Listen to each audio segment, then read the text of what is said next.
بسم الله الرحمن الرحيم والذين اتخذوا من دونه أولياء ما نعبدهم إلا ليقربونا إلى الله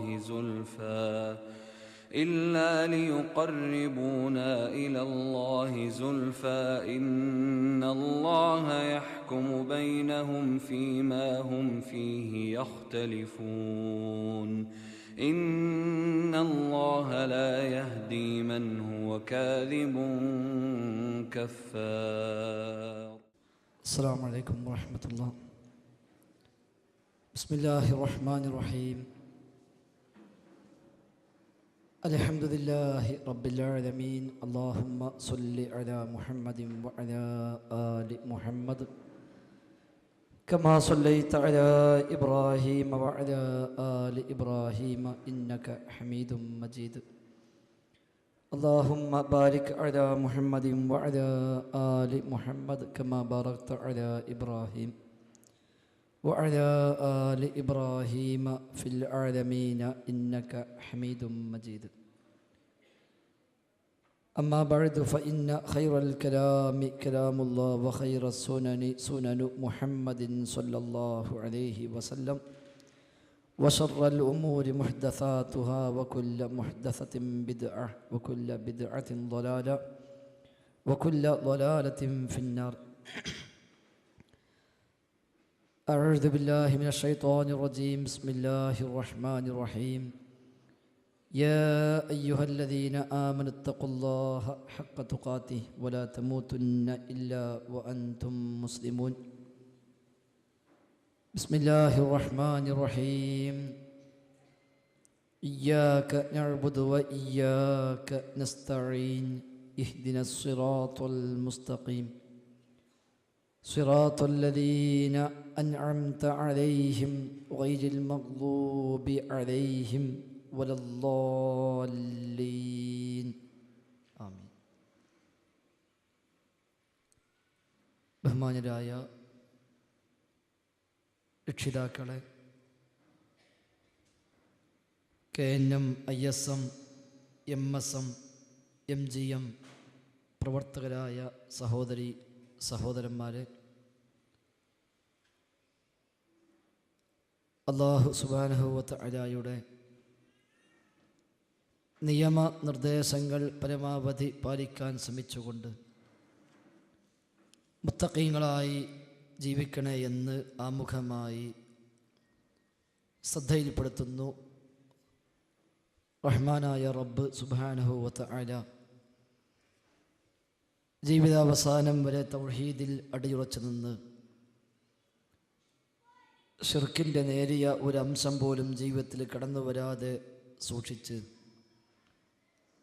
മുത്തഖീങ്ങളും മുവഹ്ഹിദുകളുമായി ജീവിച്ച് മരിക്കുവാനുള്ള തൗഫീഖ് നൽകി നമ്മയെല്ലാം അനുഗ്രഹിക്കുമാറാവട്ടെ. ഏതു സമയത്ത് എപ്പോൾ എവിടെ വെച്ച് മരിക്കേണ്ടി വന്നാലും ലാ ഇലാഹ ഇല്ലല്ലാഹ് എന്ന കലിമത്ത് തൗഹീദ് ഉച്ചരിച്ചുകൊണ്ട് ഈമാനോടുകൂടി മരിക്കുവാനും റബ്ബിൻ്റെ ജന്നാത്തുൽ ഫിർദൗസിൽ അവൻ്റെ അംബിയാഇൻ്റെയും ഔലിയാഇൻ്റെയും സുദ്ദീഖുകളുടെയും ശുഹദാഇൻ്റെയും സ്വാലിഹികളുടെയും കൂടെ ഒരുമിച്ച് കൂടുവാനുമുള്ള മഹാഭാഗ്യം നൽകി റഹ്മാനായ നാഥൻ സാധുക്കളായ നമ്മയെല്ലാം അനുഗ്രഹിക്കുമാറാവട്ടെ.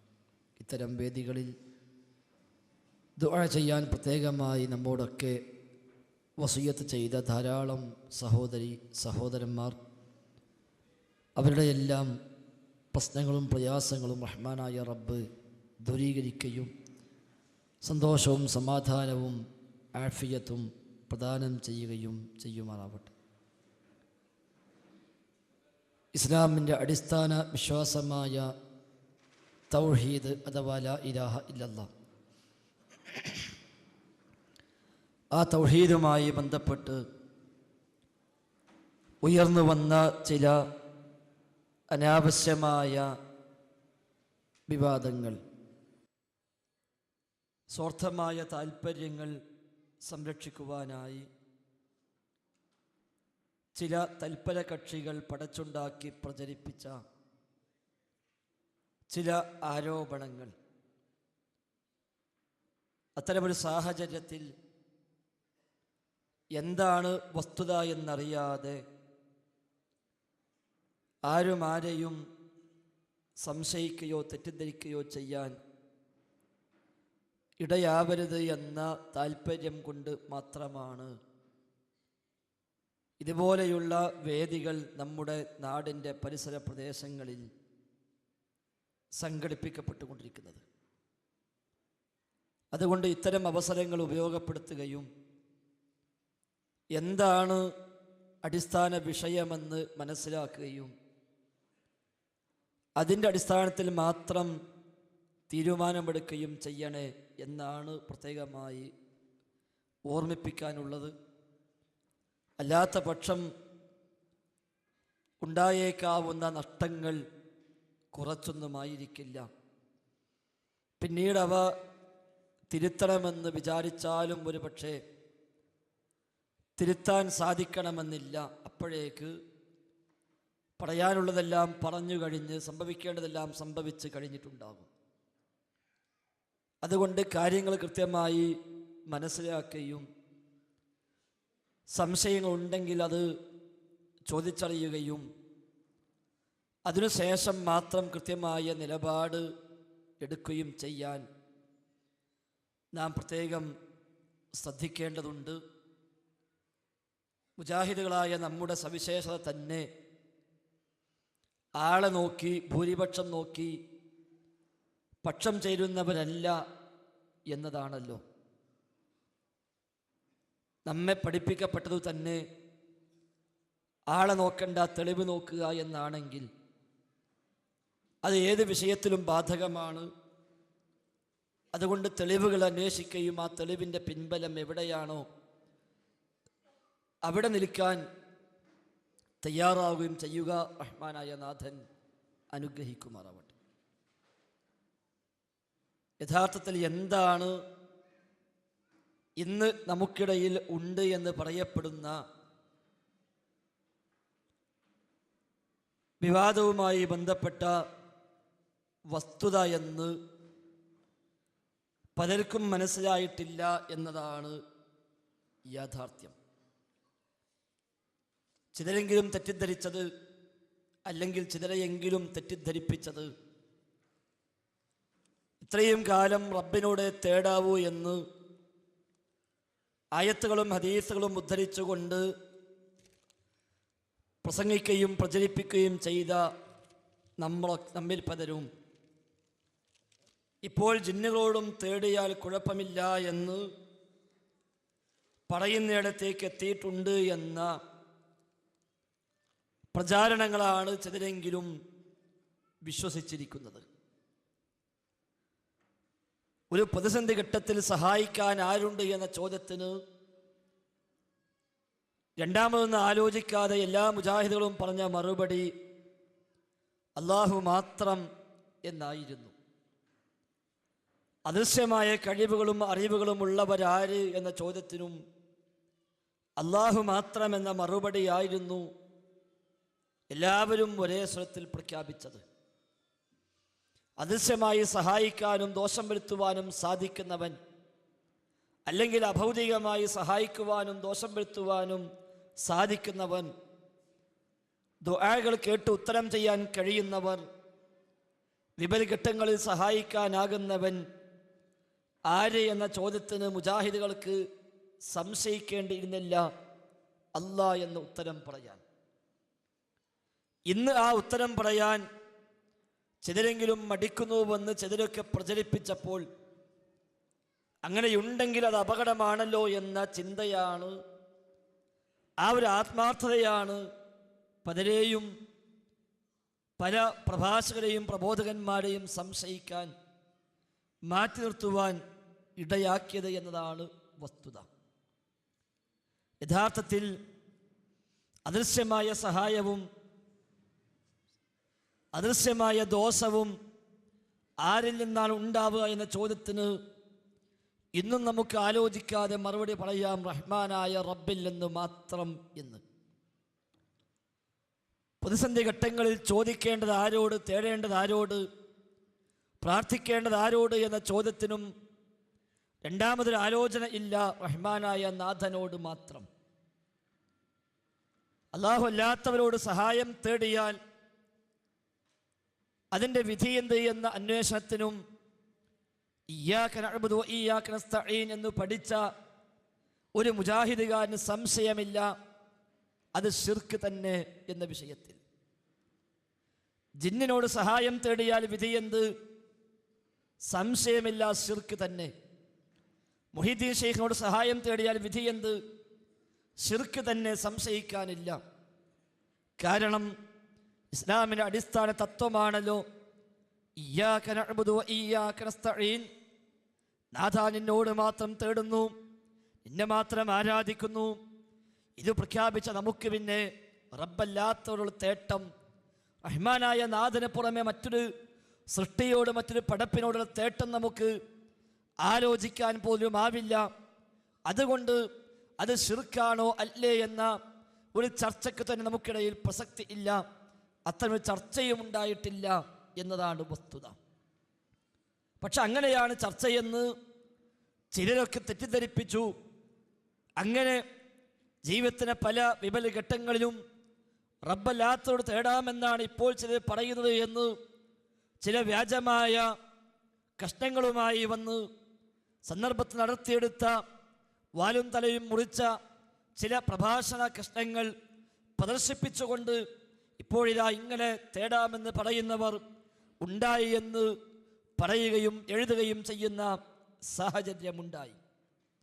എന്തിനേറെ ഈ ആഴ്ചയിൽ ഏറ്റവും അവസാനമായി ഇറങ്ങിയ നമ്മുടെ വിചിന്തനം വാരികയിൽ ജിന്ന് ഭൗതികമല്ല അഭൗതികം തന്നെ എന്ന പേരിൽ ഉള്ള ലേഖനത്തിൻ്റെ 2ാമത്തെ ലക്കത്തിൽ ആ ലേഖനം ആരംഭിക്കുന്നത് തന്നെ ഇങ്ങനെയാണ്: ജിന്നുകളോട് അവരുടെ കഴിവിൽപ്പെട്ട കാര്യം ചോദിക്കുന്നതിന് വിരോധമില്ല എന്ന് പറയുന്നവർ അനുബന്ധമായി ചില ഉപാധികൾ കൂടി വെക്കുന്നതായി അറിയാൻ കഴിഞ്ഞു. ഇത് രണ്ടും ശുദ്ധ കളവാണ്. ഒന്നാമത്തെ വാചകത്തിൽ തന്നെ 2 കളവാണ്. എന്താ പറഞ്ഞത്? ജിന്നുകളോട് അവരുടെ കഴിവിൽപ്പെട്ട കാര്യം ചോദിക്കുന്നതിന് വിരോധമില്ല. ജിന്നുകളോട് അവരുടെ കഴിവിൽപ്പെട്ട കാര്യം ചോദിക്കുന്നതിന് വിരോധമില്ല എന്ന് പറയുന്നവർ, അങ്ങനെ പറയുന്നവർ യഥാർത്ഥത്തിൽ മുജാഹിദുകൾക്കിടയിൽ ഒരാളുമില്ല എന്നതാണ് വസ്തുത. കഴിവപ്പെട്ടത് എന്നോ കഴിവപ്പെടാത്തത് എന്നോ ഉള്ള വ്യത്യാസമില്ലാതെ ജിന്നുകളോട് എന്ത് കാര്യത്തിൽ സഹായം ചോദിച്ചാലും അതെല്ലാം വിരോധം തന്നെ, വിരോധിക്കപ്പെട്ട കാര്യം തന്നെ എന്ന് സംശയമില്ലാതെ പ്രഖ്യാപിക്കുന്നവരാണ് ഓരോ മുജാഹിദുകാരനും. എന്നിട്ടും ഒരു ലേഖനം ആരംഭിച്ചു തന്നെ ജിന്നുകളോട് കഴിവിൽപ്പെട്ട കാര്യങ്ങൾ ചോദിക്കുന്നതിന് വിരോധമില്ല എന്ന് പറയുന്നവർ എന്നാണ്. അപ്പം അങ്ങനെ പറയുന്നവർ ഇല്ല ഇവിടെ. രണ്ടാമത്, അങ്ങനെ പറയുന്നവർ അതിന് അനുബന്ധമായി ചില ഉപാധികൾ കൂടി വെക്കുന്നതായി അറിയാൻ കഴിഞ്ഞു. പറയുന്നവരില്ല, ഉണ്ടെങ്കിലല്ലേ ഉപാധി വെക്കുക. ഉപാധിയോട് കൂടിയാണെങ്കിൽ ആ വിരോധമില്ലാത്തത് എന്ന് അറിയാൻ കഴിഞ്ഞു. ഇങ്ങനെ അറിയിച്ചു കൊടുക്കുന്ന ആളുകൾ പലയിടത്തുമുണ്ട്. അവരാണ് യഥാർത്ഥത്തിൽ പ്രശ്നക്കാർ. അങ്ങനെ അവിടുന്നും ഇവിടുന്നും കേട്ടു, അറിയാൻ കഴിഞ്ഞു, ഇവിടുന്ന് കേൾക്കാൻ കഴിഞ്ഞു, പറഞ്ഞു കേട്ടു എന്ന് പറഞ്ഞുകൊണ്ട് പ്രചരിപ്പിക്കുന്നവർ യഥാർത്ഥത്തിൽ അവരാണ് പ്രശ്നങ്ങൾ വഷളാക്കുന്നത്. എന്നിട്ട് എന്താ ഉപാധി?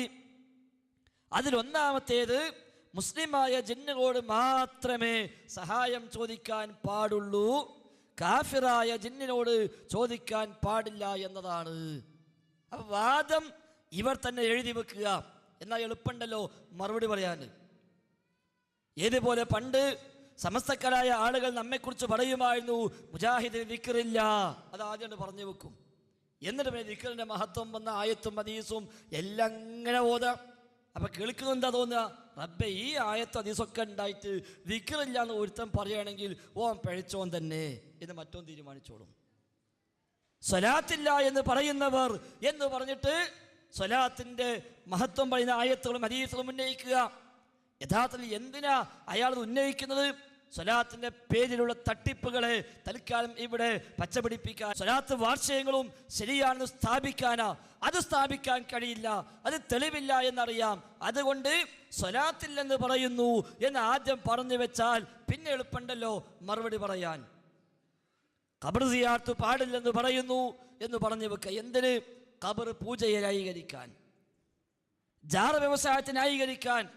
പക്ഷെ ജാറ വ്യവസായം ന്യായീകരിക്കാൻ ആയത്തോ ഹദീസോ ഇല്ലെന്നറിയാവുന്ന പൗരോഹിത്യം ഖബർ സിയാറത്ത് നിഷേധിക്കുന്നവരാണ് വഹാബികളിൽ നിന്ന് ആദ്യം തട്ടിവിടുകയും എന്നിട്ട് ആ ഖബർ സിയാറത്തുമായി ബന്ധപ്പെട്ട പ്രമാണങ്ങളെ ഓരോന്നോരോന്നായി എണ്ണി എണ്ണി പറയുകയും ചെയ്യുമ്പോൾ കേൾക്കുന്ന വായിക്കുന്ന ഏതാനും ആളുകളെങ്കിലും ധരിച്ചു പോകും, ഇത്രയ്ക്ക് ആയത്തും ഹദീസുണ്ടെങ്കിൽ എന്നാ പിന്നെ എന്തിനാ സിയാറത്ത് വേണ്ടെന്ന് പറയുന്നത്? അതിൻ്റെ മറവിൽ തങ്ങളുടെ ഖബർ പൂജ ചെലവഴിക്കാൻ പറ്റും. ആ ഒരു തന്ത്രമാണ് അറിഞ്ഞോ അറിയാതെയോ യഥാർത്ഥത്തിൽ ഇവിടെ പ്രയോഗിക്കപ്പെട്ടുകൊണ്ടിരിക്കുന്നത്. ഒരുപക്ഷെ അബദ്ധത്തിലായിരിക്കാം, തെറ്റിദ്ധരിച്ചതായിരിക്കാം, അങ്ങനെ ആണ് എന്നാണ് നമ്മൾക്ക് ധരിക്കുന്നത്. ഏതായിരുന്നാലും അത്തരമൊരു ചർച്ച നമുക്കിടയിൽ ഇല്ല. മുസ്ലിം ജിന്ന്, കാഫിർ ജിന്ന് എന്നതിന് മൂപ്പര മറുപടി എന്താ? ഒരു ജിന്ന് മുസ്ലിമാണോ കാഫിറാണോ നമ്മളെങ്ങനെ മനസ്സിലാക്കുക? അറിയാൻ എന്താ മാർഗം? ഇങ്ങനെ ഒരുപാട് ന്യായങ്ങൾ. ശരിയാണ്, മേലെ പറഞ്ഞിട്ടുണ്ടെങ്കിലല്ലേ ഇതിനൊക്കെ ആവശ്യമുള്ളൂ, മേലെ പറഞ്ഞത് ഉണ്ടെങ്കിലല്ലേ ഇതൊക്കെ ആവശ്യമുള്ളൂ. അപ്പൊ ഈ മറുപടി പറയണമെങ്കിൽ മറ്റേ വാദം ഉന്നയിക്കപ്പെടണം. അതുകൊണ്ട് വാദവും സ്വന്തമുണ്ടാക്കി മറുപടിയും കണ്ടെത്തി അത് നമ്മുടെ പ്രസിദ്ധീകരണത്തിലൂടെ എഴുതി പ്രചരിപ്പിച്ച് കാര്യമായി പുറം ലോകവുമായി ബന്ധമില്ലാത്തവരും ഈ സംഘടനയോടുള്ള പ്രസ്ഥാനത്തോടുള്ള അതിയായ സ്നേഹം കൊണ്ട് ഇത്തരം പ്രസിദ്ധീകരണങ്ങൾ പണം കൊടുത്ത് വാങ്ങിക്കൊണ്ടുവന്ന് അത് കൃത്യമായി വായിച്ചു പഠിക്കുമ്പോൾ അതിൽ കാണുന്നു ഇങ്ങനെ പറയുന്നവരുണ്ട്, ഇങ്ങനെ വാദിക്കുന്നവരുണ്ട്. അടുത്ത പേജുകളിൽ 2, 3, 4 പ്രഭാഷകന്മാരുടെ പേര് കൂടി കാണുമ്പോൾ ഓഹോ ഇവരൊക്കെയാണ് ഈ വാദവുമായി നടക്കുന്നവർ എന്ന് കൂട്ടി വായിക്കുകയും ചെയ്യും വായിക്കുന്നവർ. അതിനുള്ള ഒരു കുൽസിത ശ്രമം ഇവിടെ നടക്കുന്നുണ്ട്. അതുകൊണ്ട് ജിന്നുകളോട് തേടാമോ ഇല്ലേ ഒരു ചർച്ച തന്നെ നമുക്കിടയിൽ ഇല്ല. ജിന്നുമായുള്ള യാതൊരു ബന്ധവും. ഞങ്ങളിൽ സ്വാലിഹീങ്ങളുണ്ട്, ഞങ്ങളിൽ അല്ലാത്തവരുണ്ട്.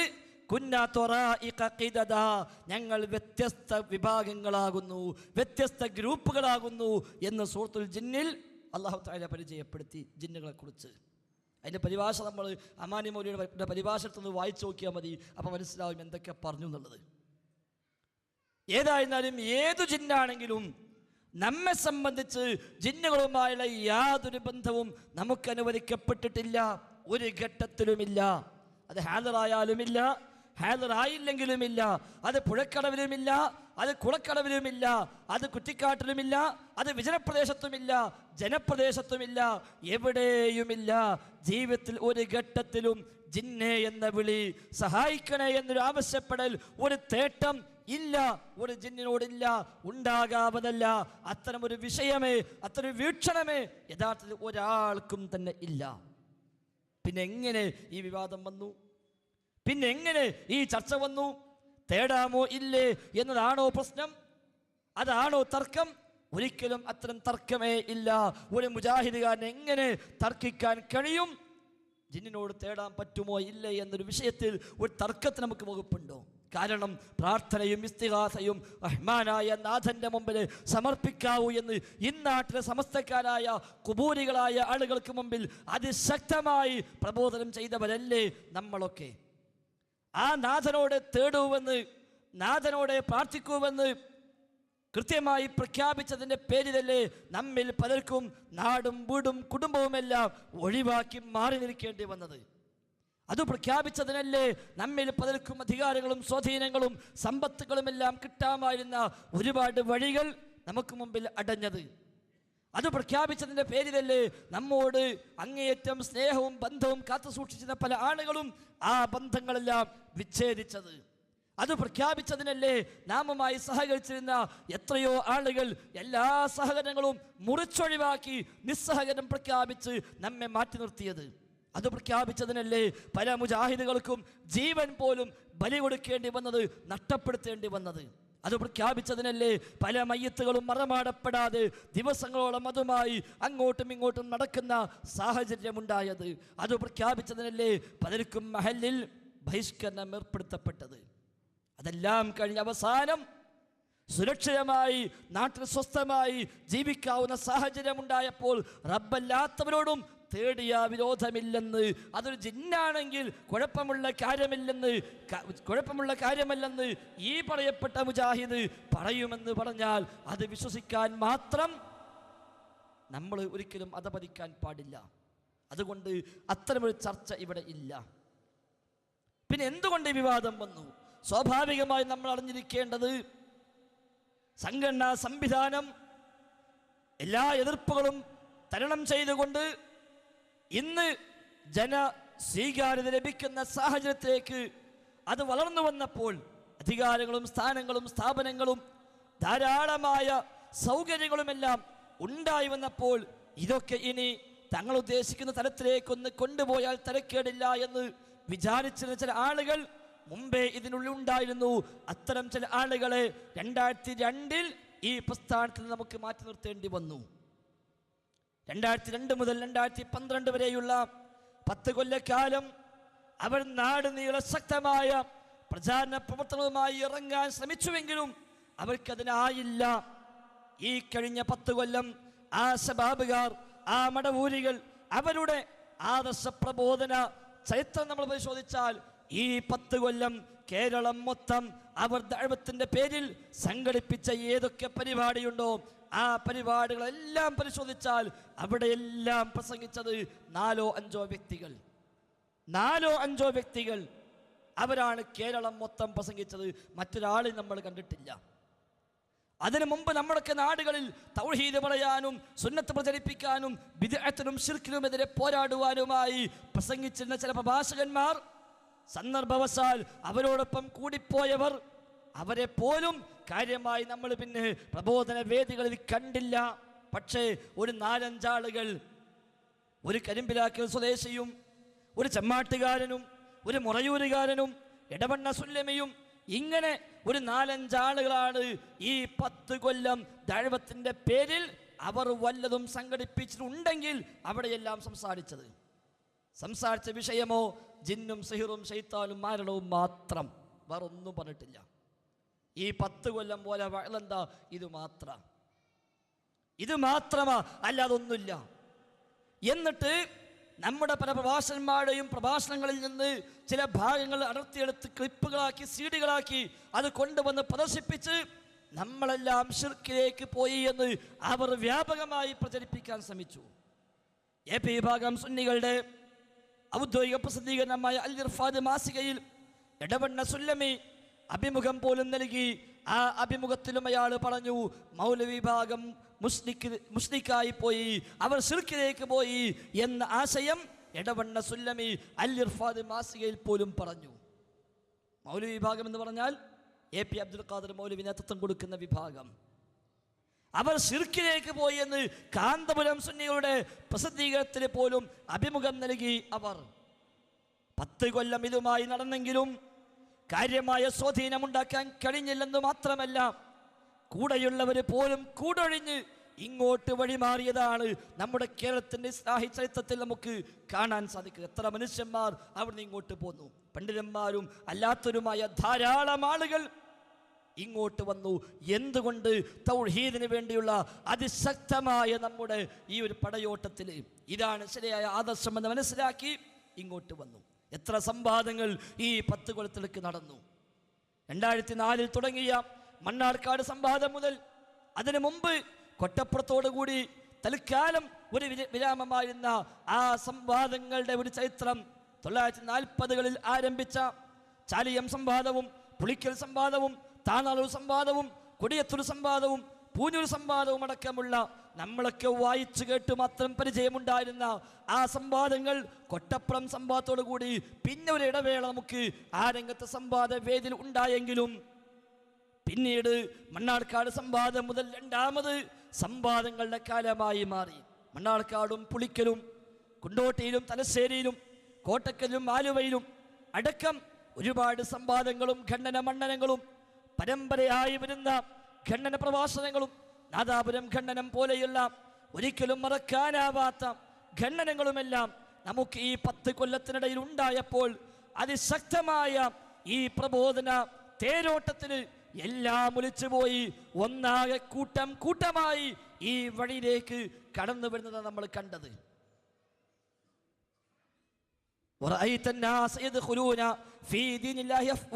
എന്ന് അന്ന് അല്ലാഹു തആല പ്രഖ്യാപിച്ചുവെങ്കിൽ ആ ഒരു ആയത്തിനെ സ്മരിപ്പിക്കും വിധമായിരുന്നുവല്ലോ ഈ കാലയളവിൽ ആളുകളുടെ കുത്തൊഴുക്ക്. എത്രയെത്ര പണ്ഡിതന്മാരും പ്രഭാഷകന്മാരും പ്രബോധകന്മാരും എല്ലാം നമ്മുടെ പ്രസ്ഥാന വേദിയിലേക്ക് മാറി വന്നു. ഇത് കണ്ട് സഹിക്കാനാവാതെ നിന്ന മടവൂരികൾ അവര് എന്താണ് ഇതിന് ഒരു പരിഹാര മാർഗം എന്നോർത്തുകൊണ്ട് അവര് കണ്ടെത്തിയ വഴിയായിരുന്നു ഈ ഒരു ശിർക്കാരോപണം എന്നത്. ശിർക്കാരോപണം നടത്തി അവർ ഇങ്ങോട്ട് ആരോപിച്ച് അതും ആളുകൾ വിശ്വസിക്കുന്നില്ല എന്ന് മനസ്സിലായപ്പോൾ അവിടെ നിന്ന് ചില ആളുകളെ ഇങ്ങോട്ട് പറഞ്ഞയച്ചു ചാരപ്പണിയുമായിട്ട്. ഒരു ചാരൻ പിടിക്കപ്പെട്ടു, ചില ചാരന്മാർ ഇനി പിടിക്കപ്പെടാൻ പോകുന്നു. KKP അബ്ദുള്ള എന്ന് പറയുന്ന ചാരനെ ആദ്യം പറഞ്ഞയച്ചു. അയാൾ ഉള്ളിൽ കയറി കൂടി. നമ്മുടെ സംഘടനാ സംവിധാനത്തിന് ഉള്ളിൽ ഉത്തരവാദപ്പെട്ട സ്ഥാനത്ത് അയാൾ എത്തിപ്പെട്ടു. ISM സംസ്ഥാന നിർവാഹക സമിതി അംഗമായി. അങ്ങനെ ആ ഒരു കസേര, ആ ഒരു സ്ഥാനം അത് ഉപയോഗപ്പെടുത്തിക്കൊണ്ട് നിസ്വാർത്ഥരും നിഷ്കളങ്കരുമായ നമ്മുടെ നേതാക്കളെ പറഞ്ഞ് തെറ്റിദ്ധരിപ്പിച്ച് ഇതാ ഇവിടെ ശിർക്കിലേക്ക് പോകുന്നു, അന്ധവിശ്വാസം തിരിച്ചു കൊണ്ടുവരുന്നു. ഇപ്പോൾ ജിന്നിന്റെ പിന്നാലെയാണ്, ഇപ്പോൾ സിഹറിന്റെ പിന്നാലെയാണ്, ഇപ്പോൾ കണ്ണേറിന്റെ പിന്നാലെയാണ്, ജിന്നു ബാധയുണ്ട് എന്നാ പ്രസംഗിക്കുന്നത്, ഇത് പ്രബോധന വിഷയമാക്കി മാറ്റിയിരിക്കുന്നു എന്ന് പറഞ്ഞുകൊണ്ട് അവർക്ക് നാം മറുപടി നൽകിയ ചില CD-കൾ അത് കണ്ടെത്തി നമ്മുടെ നേതാക്കളെ വീട് തോറും കയറി ഇറങ്ങി നിസ്വാർത്ഥരായ നിഷ്കളങ്കരായ ആത്മാർത്ഥരായ വളഞ്ഞ വഴികൾ അറിയാത്ത നമ്മുടെ നേതാക്കന്മാരെ തെറ്റിദ്ധരിപ്പിച്ച് അവരെ കൊണ്ട് വിശ്വസിപ്പിച്ചു. യുവാക്കളെ പേടിക്കണം, ചെറുപ്പക്കാരെ പേടിക്കണം, അവരെല്ലാം റൂട്ട് തെറ്റിപ്പോകുന്നു എന്ന് തെറ്റിദ്ധരിപ്പിച്ചു വിശ്വസിപ്പിച്ചു അവരെ കൊണ്ട്. അവസാനം നിലമ്പൂരിൽ നടന്ന ആദർശ വിശദീകരണ യോഗത്തിൽ KJU-വിന്റെ സെക്രട്ടറി ബഹുമാന്യനായ M. മുഹമ്മദ് മദനി അദ്ദേഹം തുറന്നു പ്രഖ്യാപിച്ചു KKP അബ്ദുള്ള ചാരനാണ് എന്ന്. പിടിക്കപ്പെട്ടപ്പോൾ ചാരന് മനസ്സിലായി ഇനി ഇവിടെ നിൽക്കാൻ കഴിയില്ല. തൽക്കാലം അയാൾ ആ ഡ്യൂട്ടി മറ്റു ചിലരെ ഏൽപ്പിച്ചുകൊണ്ട് തൽക്കാലം തൻ്റെ തറവാട്ടിലേക്ക് തിരിച്ചുപോയി. ഇന്ന് മടവൂരി വേദികളിൽ ആ KKP പ്രസംഗിച്ചു കൊണ്ടിരിക്കുന്നു. മടവൂരി പള്ളികളിൽ ആ KKP ഖുതുബ നിർവഹിച്ചു കൊണ്ടിരിക്കുന്നു. മടവൂരി പേജുകളിൽ ആ KKP എഴുതിക്കൊണ്ടിരിക്കുന്നു. പക്ഷേ KKPക്കറിയാം തൽക്കാലം ഞാൻ പിന്മാറിപ്പോന്നെങ്കിലും എൻ്റെ ദൗത്യം അവിടെ നിർവഹിക്കപ്പെട്ടുകൊണ്ടിരിക്കുന്നുണ്ട്, അത് തുടർന്നുകൊണ്ടിരിക്കുന്നു. അത് തിരിച്ചറിയാൻ കഴിയാതെ, അല്ലെങ്കിൽ തിരിച്ചറിയേണ്ടവർ തന്നെ അവിടെ സംരക്ഷകരായി മാറിയപ്പോഴാണ് നമ്മുടെ ഔദ്യോഗികമായ പേജുകളിൽ പോലും ഈ ആരോപണം കുത്തിനിറച്ച് പ്രചരിപ്പിക്കുന്ന സാഹചര്യമുണ്ടായത്. അതിനൊരു മറയായി എവിടുന്നോ കണ്ടെത്തിയ ഒരു ദുർബല ഹദീസ്, ആ ഹദീസും തൽക്കാലം വലിച്ചിട്ടു എന്ന് മാത്രം. അല്ലാതെ ഒരു ദുർബല ഹദീസ് നമ്മളാരും ചർച്ചയാക്കിയിട്ടില്ല. ചിലർ ചോദിക്കും, മൗലവി എന്തായിരുന്നാലും ഹദീസ് ദഈഫല്ലേ, പിന്നെ എന്തിനാ നമുക്ക് ഹദീസ്, നമുക്കെന്തിനാ യാ ഇബാദല്ലാ, നമുക്ക് യാ അല്ലാ പോലെ എന്ന് ചോദിക്കും. യാ അല്ലാ മതി എന്ന് ബോധ്യപ്പെട്ടപ്പോഴാണല്ലോ നമ്മളൊക്കെ മുജാഹിദായത്. ഇബാദുള്ള വേണ്ട എന്നും സഹായം തേടപ്പെടാൻ അല്ലാ മതി എന്നും മനസ്സിലായി. യാ അല്ലാ എന്നെ വിളിക്കൂ, ഒരു അടിമയെയും വിളിക്കില്ല എന്ന പ്രഖ്യാപനത്തിന് തയ്യാറായപ്പോഴാണല്ലോ നമ്മളൊക്കെ മുജാഹിദായി മാറിയത്. എന്നിട്ട് ഏതോരുത്തം പറഞ്ഞു കൊടുത്തത് വിശ്വസിച്ചിട്ട് നമ്മോട് ചോദിക്കുക, യാ ഇബാദല്ലയിലെ ഇബാദങ്ങ് വെട്ടിയിട്ട് യാ അല്ലാ എന്നാക്കിയാൽ പ്രശ്നം തീരില്ലേ എന്ന ആ ഇബാദിനെ നമ്മളെന്നോ വെട്ടിയിട്ടുണ്ട്. ആ ഇബാദിനെ എന്നോ വെട്ടിയിട്ടുണ്ട്, എന്നോ യാ അല്ലാ എന്നാക്കി മാറ്റിയിട്ടുണ്ട്. അല്ലാ എന്ന വിളിയെ നമ്മുടെ നാവിൽ നിന്ന് വരൂ, അതേ വന്നിട്ടുള്ളൂ, അതേ വരികയുള്ളൂ. ജീവൻ പോയാൽ പോലും, തലയങ്ങ് അറുത്ത് മാറ്റിയാൽ പോലും യാ അല്ലാ എന്നല്ലാത്തൊരു വിളി ഇല്ല, ഒരു മുജാഹിദുകാരൻ വിളിക്കൂല. പിന്നെ എന്തേ ഈ ഹദീസ്, പിന്നെ എന്തിനാ ലഈഫായ ഹദീസ് ചോദിച്ച് അവസാനം വിചിന്തനം വാരികയിൽ ഒരു മനുഷ്യൻ ചോദിക്കുകയുണ്ടായി, അല്ലാഹുവിന്റെ റസൂലോ സഹാബത്തോ ലഈഫായ ഹദീസ് കൊണ്ട് അമൽ ചെയ്തിട്ടുണ്ടോ? കേൾക്കുന്നതൊന്നും വലിയ ചോദ്യമാണ്. റസൂലുള്ളാഹിന്റെ കാലത്ത് ലഈഫായ ഹദീസ് ഇല്ല എന്ന ഒരു സാമാന്യ ബുദ്ധി പോലും ഇല്ലേ എന്ന് ചോദിക്കാൻ വയ്യ, അത് മറന്നുപോയി എന്നതായിരിക്കാം. ലഈഫായ ഹദീസ് കൊണ്ട് റസൂൽ അമൽ ചെയ്തേക്കണമെന്നാ. അപ്പോൾ സ്വഹാബയുടെ ഹദീസും കൊണ്ട് വരിക നബിനടുത്തേക്ക് റസൂൽ പറയാ, എടാ ഇതിപ്പോൾ സ്വഹിയാണോ അല്ല എനിക്ക് ഉറപ്പില്ല, ഇതിൽ അൽബാനിയെ പോയി കണ്ടോക്ക്. അപ്പോൾ അൽബാനി നോക്കുക, റസൂലെ അത് ലഈഫാട്ടാ, എന്നാൽ ശരി ഒഴിവാക്കിക്കാള്. ഇങ്ങനെ ഉണ്ടാവോ കൂട്ടരെ? ഹദീസ് എന്ന് പറഞ്ഞ റസൂൽ പറഞ്ഞ വാക്കല്ലേ, സ്വഹാബത്ത് കേട്ട വാക്കല്ലേ. അന്ന് പിന്നെ എവിടുന്നാണ് ലഈഫ്? പിൽക്കാലത്ത് റസൂൽ പറയാത്തത് പറഞ്ഞുവെന്ന് പ്രചരിപ്പിക്കപ്പെട്ടപ്പോഴല്ലേ മൗലൂ ഉണ്ടായത്. പിൽക്കാലത്ത് റസൂൽ പറഞ്ഞോ ഇല്ലേ എന്ന് ഉറപ്പിക്കാൻ വകുപ്പില്ലാത്ത ആയപ്പോഴല്ലേ ലഈഫായത്. അല്ലാതെ റസൂൽ പറഞ്ഞ ഹദീസിൽ ലഈഫ് ഉണ്ടോ? പണ്ട് ജമാഅത്തരൻ ചോദിച്ചിരുന്നു, റസൂൽ പറഞ്ഞാൽ പിന്നെ എന്തായാലും ഒരു ഹദീസ് ലഈഫ് മൗലൂഅൊക്കെ എന്ന് ജമാഅത്തരൻ ചോദിച്ചിരുന്നു. ആ ചോദ്യമാണ് ഇപ്പം ശൈലിമായിട്ടാണെങ്കിലും നമുക്ക് വായിക്കേണ്ടി വരുന്നത്. യഥാർത്ഥത്തിൽ ഈ ദുർബലമായ ഹദീസ് നമ്മളാരും കൊണ്ടുവന്നതല്ല, നമ്മളാരും പൊടി തട്ടി എടുത്തതല്ല. നമ്മൾ തെരഞ്ഞു നടക്കുക, ചില പറച്ചിൽ കേട്ട് അങ്ങനെയാ തോന്നുക, എവിടുന്നാ ലഈഫ് കിട്ടുക എന്നിങ്ങനെ തെരഞ്ഞു നടന്നപ്പോൾ അവസാനം ഇങ്ങനെ വിജനപ്രദേശത്തൊരു ഹദീസുണ്ട്, ലഈഫായാലും കുഴപ്പമില്ല നമ്മൾ അതെടുക്കുക എന്നും പറഞ്ഞാൽ അതുമായി ഇറങ്ങിയതാണ് തോന്നിപ്പോകും വിശദീകരണങ്ങൾ കേട്ടാൽ.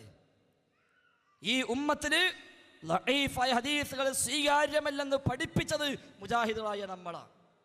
ലഈഫും മൗലൂഉം പരിഗണിക്കാതെ എന്തും തട്ടിവിട്ട് ഖാദി റസൂലുള്ളാഹി എന്ന് നീട്ടി വഅദ് പറഞ്ഞിട്ട് എന്തും ചെലവഴിച്ചിരുന്ന ഈ പൗരോഹിത്യത്തിനോട് ഹദീസാണോ സ്വഹീഹാവണമെന്ന് പഠിപ്പിച്ചത് നമ്മളാണ്. അതുകൊണ്ടല്ലേ ഒരു മുസ്ലിയാർ മുടിയുമായി വന്നപ്പോൾ ഒപ്പമുള്ളവർ പോലും ചോദിച്ചത്, ഉസ്താദ് സനദ് ഉണ്ടോ എന്ന് ചോദിച്ചത് ആ ഒരു പ്രവർത്തനത്തിൻ്റെ ഫലമായിട്ടല്ലേ. എന്നിട്ട് നമ്മൾ പിന്നെ ലഈഫുമായി ഇറങ്ങുമെന്നോ? ഇല്ല, ഒരിക്കലുമില്ല. 1940കളിൽ പുളിക്കലിൽ വെച്ച് തറാവീഹ് വിഷയത്തിൽ വാദപ്രതിവാദമുണ്ടായി. വാദപ്രതിവാദം കഴിഞ്ഞ അവസാനം മുസ്ലിയാക്കന്മാർ പറഞ്ഞുവെന്ന് കെ ഉമർ മൗലവി ഓർമ്മകളെ തിരുത്തി എന്ന പുസ്തകത്തിൽ നമുക്ക് വായിക്കാൻ കഴിയും. സംവാദം കഴിഞ്ഞപ്പോൾ മുസ്ലിയാക്കന്മാർ പറഞ്ഞുവത്രേ, തറാവീഹ് 20 സ്ഥാപിക്കാൻ നമ്മൾ ലഈഫായ 20ഓളം ഹദീസുകൾ കൊണ്ടുവന്നിട്ടുണ്ട്. എന്നാൽ 11 തെളിയിക്കാൻ സ്വഹീഹായ 2 ഹദീസേ അവരാകെ കൊണ്ടുവന്നിട്ടുള്ളൂ. തക്ബീറും ചൊല്ലി ഖൗമ് പാസാക്കി. കാരണം ഖൗമിന് എന്താ ലഈഫ് സ്വഹീഹ് അറിയില്ല. ഖൗമ് മനസ്സിലാക്കി നമ്മൾ ഉസ്താദുമാർ എന്തോ ഒരു കാര്യപ്പെട്ട സാധനം 20 കൊടുത്തിട്ടുണ്ട്, ഇവർക്ക് ആകെ 2 ഉള്ളൂ. 20 ലഈഫ, 2 സ്വഹീഹ. പക്ഷെ എന്താ വ്യത്യാസം ആളുകൾക്ക് അറിയില്ലല്ലോ. ആ ഖൗമിലേക്ക് ഇറങ്ങിച്ചെന്ന് ലഈഫ് സ്വീകാര്യമല്ലെന്ന്, മൗലൂഉ സ്വീകാര്യമല്ലെന്ന്, സ്വഹീഹെ സ്വീകരിക്കാവൂ എന്ന്, അത് അഖീദയാവട്ടെ, കർമ്മമാകട്ടെ, ഫളായിലാവട്ടെ, ഏതു രംഗത്തും സ്വഹീഹ് മാത്രമേ സ്വീകാര്യമാകൂവെന്ന് ലേഖനം എഴുതിയും പ്രസംഗിച്ചും പ്രചരിപ്പിച്ചും പഠിപ്പിച്ചവരാ നമ്മൾ. നമ്മൾ പിന്നെ ലഈഫിൻ്റെ പിന്നാലെ പോകുമെന്നോ? പിന്നെ എന്തിനാ ചർച്ച വന്നത്? ലഈഫായ ഹദീസുമായി ഖുബൂരികൾ വന്നു റബ്ബല്ലാത്തോട് തേടാൻ, അമ്പിയായിനെയും ഔലിയായിനെയും വിളിച്ചു പ്രാർത്ഥിക്കാൻ തെളിവായി കൊണ്ടുവന്നു ഒരു ദുർബല ഹദീസ്. എന്നിട്ട് പറഞ്ഞു, ഞങ്ങൾക്ക് ഈ ഹദീസാണ് തെളിവ്, ഈ ഹദീസാ തെളിവ്. അപ്പം നമുക്ക് പറയേണ്ടി വന്നു, ഈ ഹദീസ് തെളിവല്ല നിങ്ങൾക്ക്. എന്തുകൊണ്ട് തെളിവല്ല? 2 കാരണങ്ങളാൽ തെളിവല്ല. ഒന്ന്, ഇത് സ്വഹീഹല്ല, ദുർബലമാണ്, സ്വീകാര്യമല്ല, അതിനാൽ തെളിവല്ല ഒന്ന്. രണ്ടാമത്, സ്വീകാര്യമാണെങ്കിൽ പോലും തെളിവല്ല. കാരണം അമ്പ്യൗലക്കന്മാർ തേടാൻ ഇതിൽ തെളിവില്ല, ആ വിഷയവുമായി ഇത് യാതൊരു ബന്ധവുമില്ല. അതുകൊണ്ട് ഈ 2 കാരണങ്ങളാൽ നിങ്ങൾക്ക് അത് സ്വീകാര്യമല്ല, പ്രമാണമല്ല എന്ന് പഠിപ്പിക്കുകയാണ് നമ്മൾ ചെയ്തത്. എന്താ ഹദീസിലുള്ളത്? ഹദീസിൽ വന്ന പദപ്രയോഗം എന്താ? വിജനപ്രദേശത്ത് എത്തിപ്പെടുകയും നിങ്ങളുടെ യാത്രാമൃഗം നഷ്ടപ്പെട്ടു പോവുകയും ചെയ്താൽ അള്ളാഹുവിൻ്റെ അടിമകളെ അതിനെ പിടിച്ചു വെക്കൂ എന്ന് വിളിച്ചു പറയുക. കാരണം അള്ളാഹുവിന് ഭൂമിയിൽ ഹാജരായ ചില അടിമകൾ ഉണ്ട്, അവർ അതിനെ പിടിച്ചു വെക്കും. മറ്റൊരു റിപ്പോർട്ടിൽ വിജനപ്രദേശത്ത് എത്തിപ്പെടുകയും വഴിതെറ്റുകയോ മറ്റൊരു ആവശ്യം നേടുകയോ ചെയ്താൽ അള്ളാഹുവിൻ്റെ അടിമകളെ എന്നെ സഹായിക്കൂ എന്ന് പറയുക. തീർച്ചയായും നാം കാണാത്ത ചില അടിമകൾ അള്ളാഹുവിനുണ്ട്. പക്ഷെ 2 സ്വഹീഹല്ല, 2 ലഈഫാണ്, ദുർബലമാണ്. അല്ലാഹുവിന്റെ റസൂൽ പറഞ്ഞുവെന്ന് ഉറപ്പിക്കാൻ നമുക്ക് വകുപ്പില്ല. ഈ ഹദീസ് എടുത്തിട്ട് ഖുബൂരികളായ ആളുകൾ പറഞ്ഞു, ഇവിടെ പറഞ്ഞ ഈ അടിമകൾ അമ്പിയാക്കന്മാരാണ്, മരിച്ചുപോയ മഹാന്മാരാണ്, അവരൊക്കെ നമ്മുടെ വിളിക്കുത്തരം ചെയ്യാൻ കഴിയുന്നവരാണ്, അവരെയാണ് ഈ വിളി. ആ വിളി ശിർക്കല്ലെന്ന് ഇപ്പം മനസ്സിലായില്ലേ? ഇസ്തിഗാസ അല്ലാഹുവിനോടേ പാടുള്ളൂ എന്ന് പറഞ്ഞപ്പോൾ ഇതൊരു ഇസ്തിഗാസയാണല്ലോ, അതുകൊണ്ട് ഈ ഇസ്തിഗാസ പറ്റുമെന്ന് മനസ്സിലായില്ലേ എന്ന് അവർ പറഞ്ഞപ്പോൾ നമ്മൾ പറഞ്ഞു ഇത് രണ്ട് നിലയ്ക്ക് അത് ആ കാര്യം മനസ്സിലാക്കാൻ പര്യാപ്തമല്ല. ഒന്ന്, ആ ഹദീസ് സ്വഹീഹല്ല. രണ്ട്, ആ ഹദീസിൽ പ്രയോഗിക്കപ്പെട്ടത് അമ്പിയാക്കളും ഔലിയാക്കളുമല്ല, മരിച്ചുപോയ മഹാന്മാരല്ല, അവരെ ഉദ്ദേശിച്ചല്ല അവരങ്ങനെ സഹായിക്കാൻ വരിക എന്ന ഒരു പ്രശ്നവും ഉദിക്കുന്നില്ല. എന്തുകൊണ്ട്? അവർ ഈ ലോകവുമായി ബന്ധം മുറിഞ്ഞവരാണ്. അപ്പൊ സ്വാഭാവികമായും ഖുബൂരിയുടെ ചോദ്യം, എങ്കിൽ പിന്നെ കാണാത്ത അടിമയെന്നും ഹാജരായ അടിമയെന്നും ഒക്കെ ഉണ്ടല്ലോ അതിന്, അതാരാ? അപ്പോഴാ പണ്ഡിതന്മാർ പറഞ്ഞത് അത് വല്ല ജിന്നുകളോ വല്ല മലക്കുകളോ അതൊന്നുമല്ലാത്ത, നമുക്കറിയാത്ത, നമുക്ക് കാണാനാവാത്ത മറ്റു വല്ല സൈന്യങ്ങളോ പടച്ചറബിനുണ്ടാകാമെന്നേ സ്വഹീഹാണെങ്കിൽ തന്നെ ഉള്ളൂ. പക്ഷെ സ്വഹീഹല്ല. ഇതാണ് വിഷയം. ഇപ്പം ഖുറാഫികൾ സാധാരണ മുമ്പേ അവർ പറയുന്ന എത്രയോ ഇതുപോലെ കള്ളക്കഥകളും കെട്ടുകഥകളും വാറോലകളും ദുർബല ഹദീസുകളും എല്ലാം ഉണ്ട്. ആ ദുർബല ഹദീസിനെ പിന്നെയും ദുർവ്യാഖ്യാനിക്കുമ്പോൾ നമ്മൾ പറയും അത് ദുർവ്യാഖ്യാനാണ്. നമ്മൾ പണ്ടേ കേട്ടുപോലെ സംഗത മൻ അക്കദൽ ബിത്തി ഖദഖദൽ ജന്ന, ആരോ ഉണ്ടാക്കിയ കള്ള റിപ്പോർട്ടാണ്. മൻ അക്കദൽ ബിത്തി ഖദഖദൽ ജന്ന എന്താ അർത്ഥം? ആരെങ്കിലും ബത്തക്ക കഴിച്ചാൽ അവൻ സ്വർഗത്തിൽ പ്രവേശിച്ചു. നമ്മൾ സങ്കല്പിക്കുക, ഒരു മുസ്ലിയാര് ഈ ഹദീസ് പറഞ്ഞിട്ട് പറയാം അല്ലാഹുവിന്റെ റസൂൽ പറഞ്ഞിരിക്കുന്നു മൻ അക്കദൽ ബിത്തി ഖദഖദൽ ജന്ന, വല്ലവനും ആപ്പിൾ കഴിച്ചാൽ അവൻ സ്വർഗത്തിൽ കടന്നു. നമ്മൾ എന്താ മുസ്ലിം പറയും, ഉസ്താദേ നിങ്ങൾക്ക് ആപ്പിൾ ചെലവാക്കാൻ ഈ ഹദീസ് പറ്റൂല, ആപ്പിൾ കച്ചവടത്തിൽ ഈ ഹദീസ് പറ്റൂല. എന്തുകൊണ്ട് പറ്റൂല? ഒന്നങ്ങനെ ഹദീസേ ഇല്ല, അല്ലാഹുവിന്റെ റസൂൽ പറഞ്ഞിട്ടേ ഇല്ല. അത് കള്ളക്കഥയാണ്, കെട്ടുകഥയാണ്, പിൽക്കാലത്ത് ആരും ഉണ്ടാക്കിയതാ. ഇനിയിപ്പോൾ അങ്ങനെ ഹദീസ് ഉണ്ട് നിങ്ങൾ സങ്കല്പിക്കുക. എന്നാൽ തന്നെ എന്താ ഇതിലുള്ളത്? ബത്തക്ക എന്നാ സ്വർഗത്ത് കളിക്കുന്നല്ലേ, ആപ്പിൾ തിന്നാ സ്വർഗത്ത് കളിക്കുന്നത്, എങ്ങനെ മുസ്ലിം അയിമന്ന് കിട്ടുക എന്ന് ചോദിച്ചാൽ ഓഹോ അപ്പാ ലഈഫായ ഹദീസ് ഇപ്പോൾ കൊണ്ടുവരികയാണല്ലേ എന്നൊരുത്തൻ പറഞ്ഞാൽ എങ്ങനെ ഉണ്ടാവും? അതാണ് ഇപ്പം സംഭവിച്ചത്. ഇല്ലാത്ത സ്ഥിരപ്പെടാത്ത റിപ്പോർട്ടുമായി വന്ന് അതിന് പിന്നെയും ഇല്ലാത്തൊരു അർത്ഥവും വെച്ചു കൊടുത്തപ്പോൾ നിങ്ങൾ വെച്ച അർത്ഥവും ശരിയല്ല, നിങ്ങൾ കൊണ്ടുവന്ന ഹദീസും ശരിയല്ല എന്ന് പറഞ്ഞതാ. അല്ലാതെ ആ അർത്ഥം പറഞ്ഞെടുത്തുകൊണ്ട് ബത്തക്കന സ്വർഗത്തിൽ പോകുന്ന ഇപ്പം വിവരം സമ്മതിച്ചു എന്ന് ആ മുസ്ലിം തിരിച്ചു പറഞ്ഞാലോ? അയാൾ നമ്മൾ പറയാം ഉസ്താദ് ആപ്പിൾ തിന്നാൻ അർത്ഥമല്ല, ബത്തക്കന സ്വർഗത്ത് പോകും എന്നേ അർത്ഥമുള്ളൂ എന്ന് പറഞ്ഞപ്പോൾ ഉസ്താദ് പറയാ ആ അപ്പം ബത്തക്ക തിന്നാ സ്വർഗത്ത് പോകും നിങ്ങളിപ്പോൾ സമ്മതിച്ചില്ലേ എന്ന് അയാൾ ചോദിച്ചാൽ എങ്ങനെ ഉണ്ടാവും? ആ ചോദ്യമാണ് ഇപ്പം ചോദിക്കപ്പെടുന്നത്. അപ്പോൾ ഒരിക്കലും നമ്മൾ ഈ ഹദീസ് പ്രമാണമാക്കിയിട്ടില്ല, നമുക്കത് പ്രമാണവുമല്ല, ദുർബലമാണെന്ന് വന്നതോടുകൂടി നമ്മെ സംബന്ധിച്ച് പിന്നെ ചർച്ച ആവശ്യമില്ല. പക്ഷെ അതിനെ ദുർവ്യാഖ്യാനിച്ചപ്പോൾ ആ ദുർവ്യാഖ്യാനം തുറന്നു കാണിക്കാൻ വേണ്ടി ഇത് അമ്പയോലേക്കമ്മ വിളിയല്ല, അവരെ വിളിക്കാൻ തെളിവല്ല എന്ന് നാം പഠിപ്പിച്ചു. നമ്മുടെ കേരള ജംഇയത്തുൽ ഉലമയിൽ ഈ ഹദീസുമായി ബന്ധപ്പെട്ട ചർച്ച വന്നപ്പോൾ പ്രബന്ധം അവതരിപ്പിക്കാൻ നിയോഗിക്കപ്പെട്ടവരിൽ ഒരാൾ ഈ ഉള്ളവനായിരുന്നു. അന്ന് അവതരിപ്പിച്ച ഈ പ്രബന്ധത്തിന് അതിൽ പോലും പറഞ്ഞതെന്താ? ഈ ഹദീസ് സ്വീകാര്യമാണെങ്കിൽ പോലും അല്ലാഹു അല്ലാത്തവരോടുള്ള പ്രാർത്ഥനയ്ക്ക് ഇത് തെളിവല്ല. സ്വീകാര്യമാണെങ്കിൽ പോലും അല്ലാഹു അല്ലാത്തുള്ള പ്രാർത്ഥനയ്ക്ക് തെളിവല്ല. എന്തുകൊണ്ട്? ഈ പറഞ്ഞത് പ്രാർത്ഥനയല്ല, ഈ പറഞ്ഞ വിളി പ്രാർത്ഥനയല്ല, ഇത് അഭൗതിക വിളിയല്ല, ഇത് ദുആയല്ല, ഇത് ഇസ്തിഗാസയല്ല. അതുകൊണ്ട് സ്വീകാര്യമാണെങ്കിൽ പോലും ഇത് പ്രാർത്ഥനയ്ക്ക് തെളിവല്ല. കാരണം ഇത് പ്രാർത്ഥനയുമായി ബന്ധപ്പെട്ട വിളിയല്ല, ഇത് അഭൗതികമാണ് എന്ന പുതിയ വാദം ശരിയാണെങ്കിൽ, ഈ വിളി ശിർക്ക് തന്നെ എന്ന വാദം ശരിയാണെങ്കിൽ ഈ വാചകം പറയേണ്ടതുണ്ടോ? എന്തു പറയാം? സ്വഹീ അല്ലാത്തോട് തെളിവല്ല, സ്വഹീ ആണെങ്കിൽ പ്രാർത്ഥനയ്ക്ക് തെളിവാണ് എന്നല്ലേ പറയേണ്ടത്? പറഞ്ഞതോ സ്വഹീ ആണെങ്കിൽ പോലും പ്രാർത്ഥനയ്ക്ക് തെളിവല്ല. എന്നിട്ട് ചില മനുഷ്യന്മാർ പറയാ ശിർക്ക് എന്നാണ് പറഞ്ഞ പ്രശ്നം തീർന്നില്ലേ, എന്തിനാ ഇപ്പം ശിർക്കല്ല വസിയത്തു ശിർക്കാണെന്നൊക്കെ പറയുന്നത്? ഇതാ നമ്മൾ ആലോചിക്കുക, നമ്മുടെ നാട്ടിൽ ഒരു ജമാഅത്തെ തൽക്കാലം ഒരു ഉദാഹരണത്തിൽ എടുക്കാം. ഞാൻ അവസാനിപ്പിക്കാം, ശേഷം നമുക്ക് ഇൻഷാ അല്ലാഹ് ചോദ്യോത്തര സെഷനിൽ ബാക്കി കാര്യങ്ങൾ പറയാം. ജമാഅത്തുകാരന് ഒരു 3 മാസത്തെ ക്യാമ്പയിൻ പ്രഖ്യാപിച്ചു എന്ന് സങ്കല്പിക്കാം, മദ്യപാനത്തിനെതിരെ. അങ്ങനെ ആ ക്യാമ്പയിനുമായി ബന്ധപ്പെട്ട് സംഘടിപ്പിച്ച വിശദീകരണ യോഗങ്ങളിലെല്ലാം ജമാഅത്തുകാരൻ പ്രസംഗിച്ചു മദ്യപാനം ശിർക്കാകുന്നു. എന്നിട്ട് ആയത്ത് മോദി ഇന്ന ശിർക ലദുൽമുൻ അലീം, ഇങ്ങനത്തെ കുറെ ആയത്തോണ്ട് ഓതിയിട്ട് മദ്യപാനം ശിർക്കാകുന്നു എന്ന് പറഞ്ഞ് ശിർക്കിൻ്റെ എല്ലാ അപകടവും പറഞ്ഞ് ഇയാൾ പ്രസംഗിച്ചാൽ സ്വാഭാവികത കേൾക്കുന്ന ഒരു മുജാഹിദ് എന്ത് പറയും? ഓനപ്പുറത്ത് സ്റ്റേജ് കെട്ടി പറയും മദ്യപാനം ശിർക്കല്ല, അത് ഹറാമാണ്, ശിർക്ക് എന്ന് പറയാൻ പാടില്ല. അപ്പം ജമാഅത്തരും പറയാ, ചങ്ങായി ഞാൻ ശിർക്ക് എന്ന് പ്രസംഗിച്ചതുകൊണ്ട് വലിയൊരു കാര്യമുണ്ട്. ഇപ്പം അതിൻ്റെ ഗൗരവം കുറക്കാൻ വേണ്ടി ഹറാം എന്തിനാ ചാക്കണത്? ശിർക്ക് എന്നാണ് പറഞ്ഞാൽ എനിക്ക് എന്താ നഷ്ടമുള്ളത്? ഇത് ശിർക്ക് എന്ന് പറഞ്ഞാൽ എന്താ നഷ്ടമുള്ളത്? ഈ ശിർക്കാന്ന് പറഞ്ഞുകൊണ്ട് എത്രയോ കള്ളശാപ്പ് പൂട്ടാൻ പോവുക, എത്രയോ മനുഷ്യന്മാരെ കുടി നിർത്താൻ പോവുക.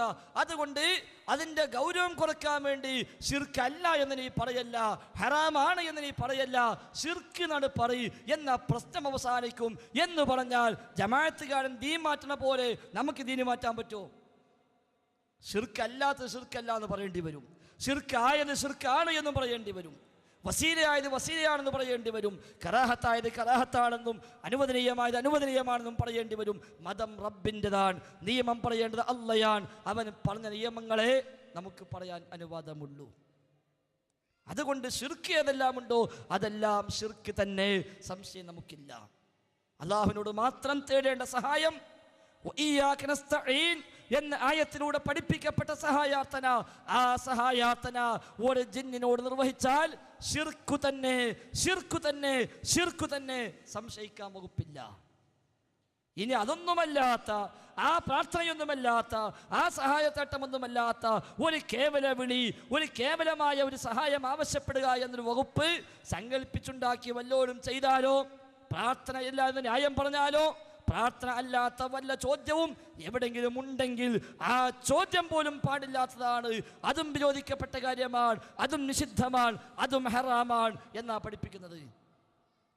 അല്ലാതെ ഇത് എവിടെയെങ്കിലും കുടുങ്ങിയ സമയത്തെങ്കിലും വിളിക്കാമെന്ന് പറയാനല്ല. അതുകൊണ്ട് അത്തരം കുപ്രചാരണങ്ങളെ നമ്മൾ തിരിച്ചറിയുക. നമ്മെ സംബന്ധിച്ച് ജീവിതത്തിൽ അഭൗതികമായ സഹായാർത്ഥനകൾ റഹ്മാനായ റബ്ബിനോട് മാത്രം, ഒരു പടപ്പിനോടുമില്ല, ഒരു പടപ്പിനോടുമില്ല. ഭൗതികമായി പരസ്പരമുള്ള സഹായം ആവശ്യപ്പെടലുകൾ അത് മനുഷ്യരോട് മാത്രം, അനുവദിക്കപ്പെട്ട വഴികളിൽ മാത്രം, അല്ലാത്തൊരു വഴികളിലും നമുക്കൊന്നുമില്ല. ചുരുക്കത്തിൽ ജീവിതത്തിൽ ഒരു ഘട്ടത്തിലും ജിന്നെ എന്ന വിളി നമുക്കില്ല എന്ന കാര്യം തീർച്ചയാണ്. അത് ആര് എവിടെ പറഞ്ഞാലും, അതാ ഞാൻ 10 കൊല്ലം മടവൂരികൾ പറഞ്ഞ ആ ഒരു ആശയം, അൽ ഇർഫാൻ മാസികയിൽ അഭിമുഖം കൊടുത്ത ആശയം. അവിടെ അഭിമുഖം കൊടുത്തത് CP ഉമർ സ്വല്ലമിയാണ്, അബ്ദുസലാം സ്വല്ലമിയല്ല. സലാം സ്വല്ലമി കൊടുത്തത് സെൻസിംഗ് മാസികയിലാണ്. നേരത്തെ പറഞ്ഞപ്പോൾ ചെറിയ ഒരു അബദ്ധം പറ്റിപ്പോയി. ഈ അഭിമുഖത്തിലൂടെയും അല്ലാതെയുമെല്ലാം അവർ പ്രചരിപ്പിച്ച ആശയം, അത് ഇവിടെ ചിലർ വിശ്വസിക്കുകയും ഇവരെ വിശ്വസിപ്പിക്കുകയും അത് ഏറ്റെടുക്കുകയും അങ്ങനെ ചെറുപ്പക്കാരെയെല്ലാം പേടിക്കണമെന്ന ധാരണ ഉണ്ടാക്കിയെടുക്കുകയും ചെയ്ത് ചില തൽപര കക്ഷികൾ ദഅ്വാരംഗത്ത് ശക്തമായി സജീവമായി പ്രവർത്തിച്ച MSM ISM പോലുള്ള നമ്മുടെ സംവിധാനങ്ങളെ ഒന്നാകെ തുരങ്കം വെക്കാനാണ് ശ്രമിക്കുന്നത്. നമ്മൾ ആലോചിക്കേണ്ട വിഷയം, ഏകദേശം സമ്മേളനം കഴിഞ്ഞ ഉടനെ നമ്മുടെ എല്ലാം ശാഖയിലേക്ക് ഒരു സർക്കുലർ വന്നു. എന്താ സർക്കുലർ? ഒരു ക്യാമ്പയിൻ പ്രഖ്യാപിച്ചിട്ടുണ്ട് ജനുവരി മുതൽ ജൂൺ വരെ. അതുകൊണ്ട് ഈ 6 മാസ കാലയളവിൽ MSM ഓ ISM ഓ MGM ഓ സ്വതന്ത്രമായി ഒന്നും ചെയ്യാൻ പാടില്ല. ക്യാമ്പയിനുമായി ബന്ധപ്പെട്ട് KNM നിർദ്ദേശിക്കുന്ന പ്രവർത്തനങ്ങളെ ആകാവൂ, അല്ലാത്ത ഒറ്റയ്ക്കുള്ള സ്വതന്ത്രമായ ഒരു പ്രവർത്തനവും പാടില്ല എന്നൊരു സർക്കുലർ ആദ്യം. അവിടുന്ന് ഒരു 10 ദിവസം കഴിഞ്ഞപ്പോഴാണ് തോന്നുന്നത് അടുത്തൊരു അറിയിപ്പ് MSM ഉം ISM ഉം പിരിച്ചു വിട്ടു. അപ്പൊ പിന്നെ എന്തിനാ മറ്റേ സർക്കുലർ അയച്ചത്? അവിടുന്ന് കുറച്ച് ദിവസം കഴിഞ്ഞപ്പോൾ നമ്മൾ വായിച്ചു ഒരു പുതിയ കമ്മിറ്റി ഉണ്ടാക്കി, അഡ്ഹോക് കമ്മിറ്റി ഉണ്ടാക്കി. അപ്പോൾ അന്ന് വന്ന സർക്കുലർ ആർക്കാ ബാധകം? MSM ഉം ISM ഉം ജൂൺ വരെയുള്ള കാലഘട്ടത്തിൽ സ്വതന്ത്രമായി ഒന്നും ചെയ്യാൻ പാടില്ല എന്ന സർക്കുലർ ആർക്കാ ബാധകം? അഡ്ഹോക് കമ്മിറ്റിക്ക്. പിന്നെ എങ്ങനെ ആ അഡ്ഹോക് കമ്മിറ്റി പ്രോഫ്കോൺ പ്രഖ്യാപിക്കാം? പ്രോഫ്കോൺ എന്ന സംവിധാനം 17 കൊല്ലമായി വ്യവസ്ഥാപിതമായി നടന്നു വരുന്നു. മാർച്ച് മാസത്തെ 2ാമത്തെ വെള്ളിയും 2ാം ശനിയും 2ാം ഞായറും കൂട്ടി ആ വെള്ളി ശനി ഞായർ ദിവസങ്ങളിലാണ് ഈ പ്രോഫ്കോൺ സ്ഥിരമായി നടക്കാറുള്ളത്. ആ ഡേറ്റ് എന്നും ഒരേ ഡേറ്റ് പ്രഖ്യാപിച്ചതാണ്. മാർച്ചിലെ 2ാം ശനിയാഴ്ച വരുന്ന ആ ഒരാഴ്ചയിൽ അന്നത്തെ വെള്ളി ശനി ഞായർ അതാ പ്രോഫ്കോൺ എല്ലാ കാലത്തും ക്യാമ്പസിൽ അങ്ങനെ ഒരു ഡേറ്റ് ആദ്യം പ്രഖ്യാപിക്കപ്പെട്ടത് കൊണ്ട് ക്യാമ്പസ് വിദ്യാർത്ഥികൾക്ക് അന്ന് തൽക്കാലം മറ്റൊന്നും ഏൽക്കാതെ മാറ്റിവെക്കാൻ കഴിയും. കഴിഞ്ഞ വർഷത്തെ പ്രോഫ്കോൺ പിരിയുമ്പോൾ തീരുമാനിച്ചതാ അടുത്ത പ്രോഫ്കോൺ മാർച്ച് 8, 9, 10 തീയതികളിൽ. ആ പ്രോഫ്കോണുമായി അന്നിറങ്ങിയവർ ഈ പ്രോഫ്കോണുമായി അന്ന് മുതലേ പ്രവർത്തന രംഗത്തുണ്ട്. അതിൻ്റെ ചിന്തകളും ആലോചനകളും എല്ലാമായി അവർ രംഗത്തുണ്ട്. അപ്പോഴപ്പറഞ്ഞ് നിങ്ങളൊന്നും ചെയ്യാൻ പാടില്ല, തൽക്കാലം നിർത്തിവെക്കണം. എന്നിട്ട് പിരിച്ചു വിട്ടു എന്ന് പറഞ്ഞു. പിന്നെ പുതിയ ടീം വന്നു. പിന്നെ ആ ടീം എങ്ങനെയാ കോഴിക്കോട് ഒരു റിബൽ പ്രോഫ്കോൺ ഉണ്ടാക്കുക? എന്നിട്ട് ചോദിക്കുക, കണ്ടോ അവിടെ ഒന്ന് പ്രഖ്യാപിച്ചപ്പോൾ ബദല് മലപ്പുറത്ത് വേറൊന്ന് പ്രഖ്യാപിച്ചില്ലേ, ഇത് വാശിയല്ലേ എന്നാ. യഥാർത്ഥത്തിൽ ഏതാ റിബല്? KNM സർക്കുലർ പ്രകാരം അഡ്ഡോ കമ്മിറ്റി അംഗീകരിക്കപ്പെട്ടാൽ പോലും ആ അഡ്ഡോ കമ്മിറ്റിക്ക് സ്വതന്ത്രമായി ഒന്നും ചെയ്യാൻ പാടില്ല. അതോട് പ്രോഫ്കോൺ ആണെങ്കിലും വിജ്ഞാനവേദിയാണെങ്കിലും ഇനി എല്ലാം സംഘടിപ്പിക്കുന്നത് KNM മാത്രമാണ് ആ സർക്കുലർ പ്രകാരം. പക്ഷെ അതല്ലല്ലോ പാലിക്കപ്പെട്ടത്. അപ്പോൾ ഇതിനെ പിന്നിലെ ലക്ഷ്യങ്ങൾ മറ്റു പലതുമായിരുന്നു. ജിന്നും സിഹറും അതിൽ തൽക്കാലം ഒരു പുകമറയായി വലിച്ചിട്ട വിഷയം മാത്രം. പക്ഷെ അതുകൊണ്ട് അൽഹംദുലില്ലാ നമുക്ക് ആ വിഷയം പഠിക്കാനായി, അതും പഠിക്കാൻ അവസരം കിട്ടി. നമ്മളതിനെ പോസിറ്റീവായി കാണുക, ഖൈറായി കാണുക. പരീക്ഷണങ്ങൾ ഉണ്ടാവും തീർച്ചയാണ്. നമ്മൾ മുൻഗാമികളായ KM മൗലവിയുടെയും MK ഹാജിയുടെയും സെയ്ദ് മൗലവിയുടെയും അതുപോലെ ഉമർ മൗലവിയുടെയും എല്ലാം ത്യാഗം പറഞ്ഞിട്ട് അതിൻ്റെ മറവിൽ ചുളുവിൽ സ്വർഗത്തിലേക്ക് പോകാമെന്ന് വിചാരിക്കുന്നുവെങ്കിൽ അത് പറ്റൂല.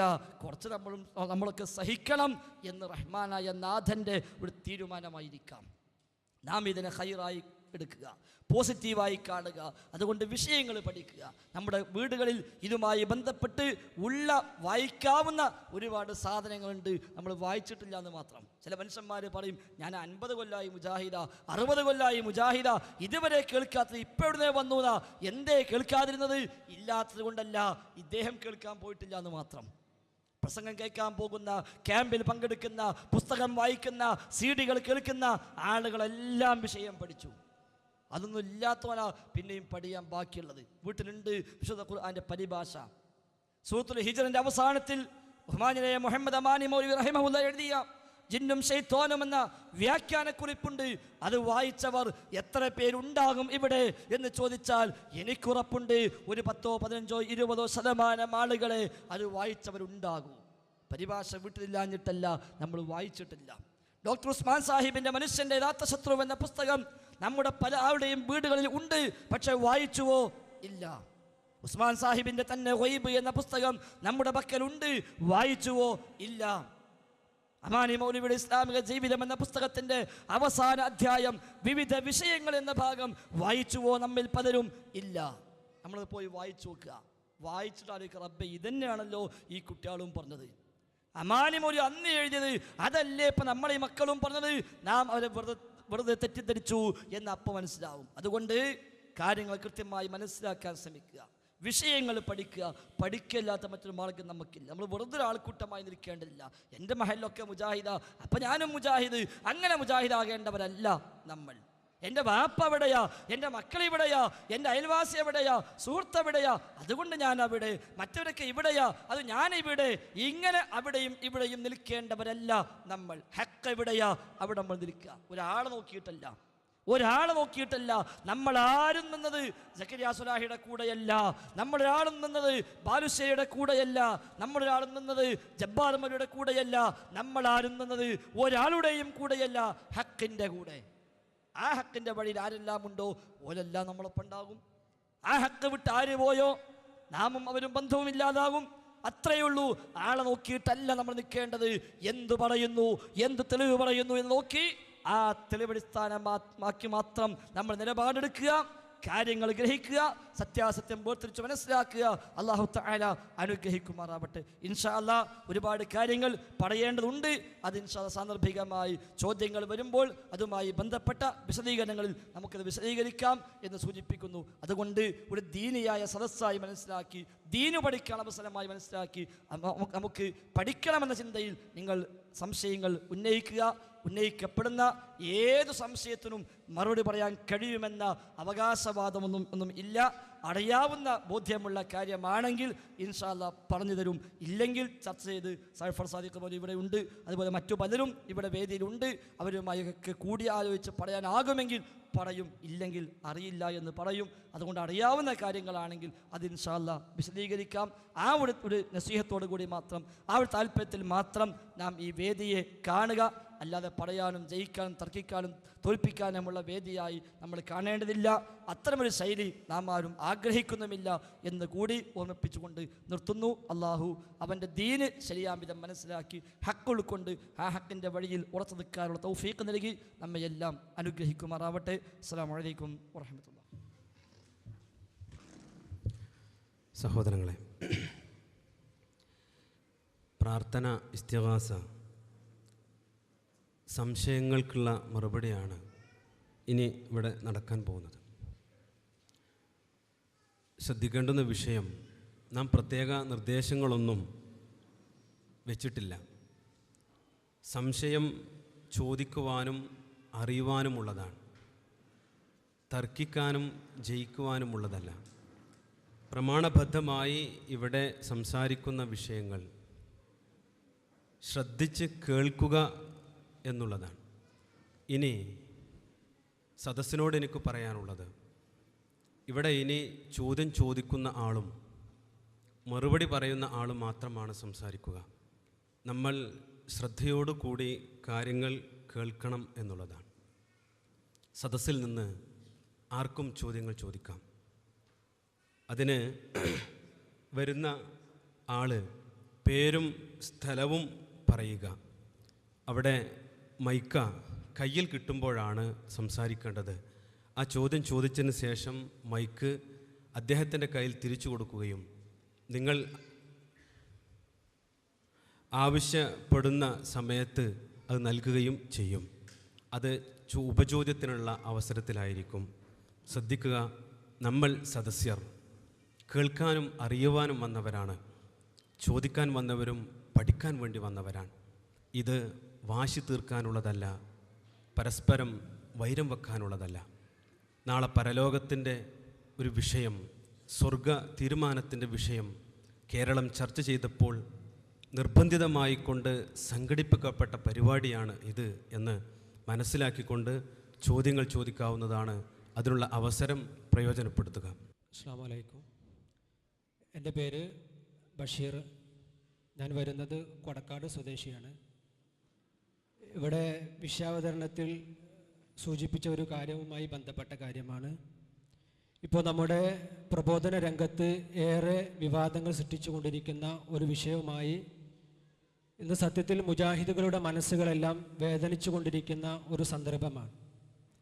ഈ വിഷയം പ്രബോധന രംഗത്ത് കടന്നു വന്നതിനാൽ പലപ്പോഴും മുജാഹിദ് പണ്ഡിതന്മാർക്കും പ്രബോധകന്മാർക്കുമൊക്കെ പ്രബോധന രംഗത്ത് വളരെയധികം പ്രയാസങ്ങൾ സൃഷ്ടിക്കുകയും നമ്മെ എതിർത്തുകൊണ്ടിരിക്കുന്ന ആളുകളിൽ നിന്നൊക്കെ പല രൂപത്തിലുള്ള വിമർശനങ്ങൾ നമുക്ക് അനുഭവിച്ചു കൊണ്ടിരിക്കുന്നത് മനസ്സിലാക്കാൻ സാധിക്കുന്നുണ്ട്. ഈ അവസരത്തിൽ ഇവിടെ സൂചിപ്പിക്കപ്പെട്ടതുപോലെ ജിന്നിനോട് പ്രാർത്ഥിക്കുക എന്നുള്ളത്, അതുപോലെയുള്ള അല്ലാഹു അല്ലാത്തവരോട് ആരോട് പ്രാർത്ഥിക്കുക എന്നുള്ളതും അത് ശിർക്കാണെന്ന് ഇവിടെ സൂചിപ്പിച്ചു കഴിഞ്ഞു. അതിൻ്റെ അടിസ്ഥാനത്തിൽ എനിക്ക് ചോദിക്കുവാനുള്ള ചോദ്യം, ഈ വിഷയം പ്രബോധന രംഗത്ത് കൊണ്ടുവന്നതിനാൽ സുന്നികൾ അതൊരു ആഘോഷമാക്കി മാറ്റുകയും നമ്മുടെ പ്രബോധനങ്ങൾക്ക് തടസ്സങ്ങൾ വന്നുകൊണ്ടിരിക്കുകയും ചെയ്യുന്നു. ആരാണ് ഇത് പ്രബോധന രംഗത്ത് കൊണ്ടുവന്നത്? ആരാണ് ഇതിന് ഉത്തരവാദികൾ?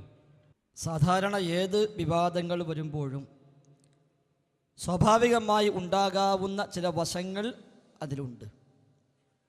പക്ഷെ നമ്മൾ തിരിച്ചറിയേണ്ടത്, ഒരു വിവാദവുമില്ലാത്ത കാലത്തും സമസ്തക്കാരായ ആളുകൾ നമ്മെ രണ്ട് കൈയും നീട്ടി സ്വീകരിച്ചിട്ടില്ല.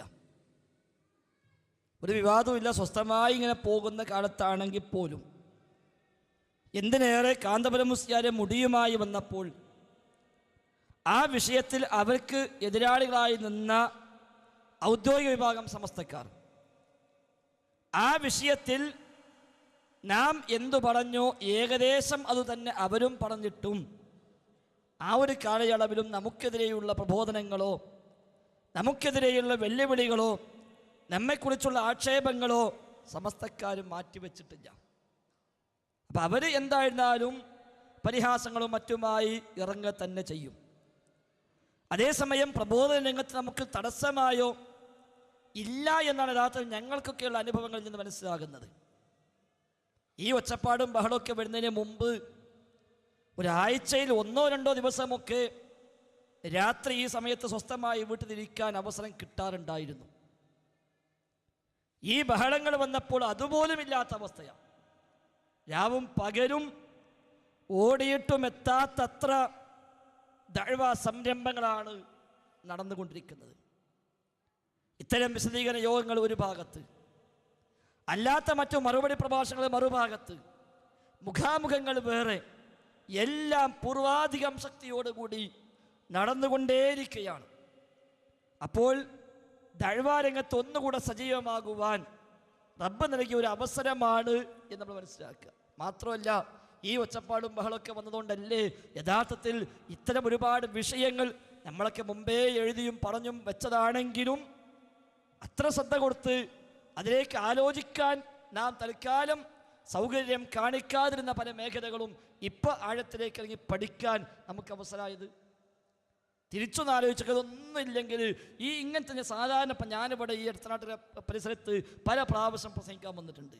ഒരു ഓഡിറ്റോറിയത്തിൽ ഒരു പരിപാടി വെച്ചാൽ ഒരു സാധാരണ ഒരു പ്രശ്നവുമില്ലാത്ത സമയത്തുള്ള പരിപാടിയാണെങ്കിൽ ഇത്ര ആണും പെണ്ണും ഇവിടെ കൂടുമോ? ഇല്ലല്ലോ. സാധാരണ ഒരു വാഴതും കേൾക്കാൻ പോകാത്തവരും ഒന്ന് പോയി നോക്കി ഇവിടെ എന്തോ ഒരു പ്രശ്നം ഉണ്ടല്ലോ, എന്നാൽ അതൊന്ന് അറിഞ്ഞിട്ട് തന്നെ ബാക്കി എന്ന് പറഞ്ഞ് ഇറങ്ങി പുറപ്പെട്ട എത്ര കാരണന്മാർ ഈ കൂട്ടത്തിലുണ്ട്. അപ്പം അതൊക്കെ ഒരു ഊർജമായി, അതൊക്കെ റബ്ബ് നൽകിയ ഒരു അവസരമായി നമ്മൾ കാണുക.